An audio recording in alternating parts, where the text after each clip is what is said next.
चंद्रपूर इथं जिल्हा प्रशासनातर्फे युवकांसाठी आपत्ती व्यवस्थापन प्रशिक्षणाचं आयोजन करण्यात आलं। लोहारा तलावात हे प्रशिक्षण पार पडलं। मान्सूनच्या आगमनानंतर जिल्ह्याभरात उद्भवणाऱ्या नैसर्गिक आपत्तीचा सामना करण्यासाठी जिल्हा तालुका पातळीसह स्थानिक पातळीवर स्वयंसेवकांची चमू तयार असावी हा या मागचा उद्देश होता। शहरालगतच्या लोहारा तलावात स्थानिक युवकांसाठी प्रशिक्षण शिबिर पार पडलं। यात तज्ज्ञ जिल्हा आपत्ती व्यवस्थापन शिबिराच्या चमूनं स्थानिक युवकांना मार्गदर्शन केलं।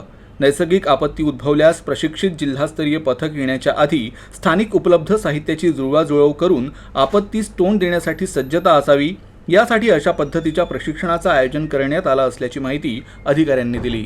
काही साहित्य करता येईल त्या साहित्याच्या माध्यमातून त्यांचा बचाव करता यावा, विजेपासून पडणाऱ्या विजेपासून त्यांचा बचाव करता यावा, याचे जे आजचं प्रशिक्षण दिलेलं आहे ते प्रशिक्षण सर्वसामान्य लोकांपर्यंत जावं, जेणेकरून NDRF किंवा आमची टीम पोहोचण्याच्या आधीच तिथं आपत्तीची जे व्यवस्थापन आहे ते सुरू व्हावं, असा या मागचा उद्देश आहे।